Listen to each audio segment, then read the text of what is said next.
ನಮಸ್ಕಾರ, welcome back to Christmas vlog. ಬೆಳಗ್ಗೆನೇ ಎದ್ದು ಚಿಯಾಸಸ್ ಲೆಮನ್ ವಾಟರ್ನ ಕುಡಿದೆ. ಅದಾದಮೇಲೆ ಆಫ್ ಬಾಯ್ಲ್ ನನ್ನ ಬ್ರೇಕ್ಫಾಸ್ಟ್ ಆಗಿತ್ತು. ಅದಾದಮೇಲೆ ಇವತ್ತು ಕಾಲೇಜಲ್ಲಿ ಇಂಟರ್ನಲ್ಸ್ ಇತ್ತು, ಸೊ ಮೊನ್ನೆ ಬರೆದಿರಲಿಲ್ಲ ಅಂತ ಹೋಗ್ತಾ ಇದ್ದೀನಿ ಇಂಟರ್ನಲ್ಸ್ ಬರೆಯೋದಕ್ಕೆ ನನ್ನ ಫ್ರೆಂಡ್ಸ್ ಜೊತೆ. ಹಾಗೆ ಮಾತಾಡಿಕೊಂಡು ಇನ್ನೇನು ಕಾಲೇಜು ಮುಗಿತಾ ಬಂತು. ಹಬ್ಬ ಅಂದರೆ ಇನ್ನೊಂದು ಕಾಲೇಜ್ಗೆ ಇನ್ನೊಂದು ಟೂ ವೀಕ್ಸ್ ಇರಬಹುದೇನೋ ಎಕ್ಸಾಮ್ ಆದಮೇಲೆ. ಸೊ ಇವತ್ತು ಬಂದು ಕಾಲೇಜಲ್ಲಿ ಫ್ಲ್ಯಾಶ್ ಮಾಬ್ ನಡೀತಾ ಇತ್ತು. ಸೊ ಅದಕ್ಕೆ ಎಲ್ಲ ಮುಟ್ಕೊಂಡಿದ್ದಾರೆ. ಐ ಡೋಂಟ್ ನೋ, ನನಗೆ ಇಂಟ್ರೆಸ್ಟ್ ಇಲ್ಲ ಅಂತ ನಾನು ಇವತ್ತು ಹೋಗಲಿಲ್ಲ ನೋಡೋದಕ್ಕೆ ಕೂಡ. ಆ್ಯಂಡ್ ಬೇಕ್ರಿಗೆ ಬಂದಿದ್ವಿ. ನನ್ನ ಫ್ರೆಂಡ್ ಚಾಕ್ಲೇಟ್ ಕೇಕ್ ತಿನ್ನೋಣ ಅಂದ್ಲು ಅಂತ, ಸೊ ತಿಂತಾಯಿದ್ದೀವಿ. ಅದಾದಮೇಲೆ ಬಸ್ ಹತ್ತಿ ಹೋಗ್ತಾ ಇದ್ವಿ. ಬೇಗನೆ ಮುಗಿದೋಯ್ತು ನನ್ನ ಇಂಟರ್ನಲ್ಸ್, ಸೊ ಅದಕ್ಕೋಸ್ಕರ ಮುಗಿಸ್ಕೊಂಡು ಹೊರಡ್ತಾ ಇದ್ದೀವಿ.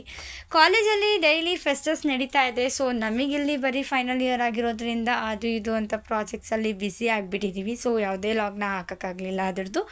ಆ್ಯಂಡ್ ಅಲ್ಲಿಂದ ಬರೋವಾಗ ಚಕ್ಲಿ, ಕೋಡ್ಬಳೆ ಆ್ಯಂಡ್ ಕಾಯಿ ಹೋಳಿಗೆನ ತೊಗೊಂಡ್ಬಂದಿದ್ದೆ. ಸೊ ಈವ್ನಿಂಗ್ ಸ್ನ್ಯಾಕ್ಸ್ ಆಗಿ ಅದನ್ನು ತಿಂದು ನೈಟಿಗೆ ಚಿಕನ್ ಪಿಕ್ಕಲ್ ಆ್ಯಂಡ್ ರೈಸ್ನ ತಿಂದೆ. ಅದಾದಮೇಲೆ ಅಮ್ಮ ಅದ್ರ ಜೊತೆ ಎಗ್ ಆಮ್ಲೆಟ್ನ ಮಾಡಿದರು, ಅದನ್ನು ತಿಂದು ಜೀರಿಗೆ ಕಷಾಯನ ಕುಡಿದೆ. ಇದು ಇವತ್ತಿನ ದಿನ ಆಗಿತ್ತು.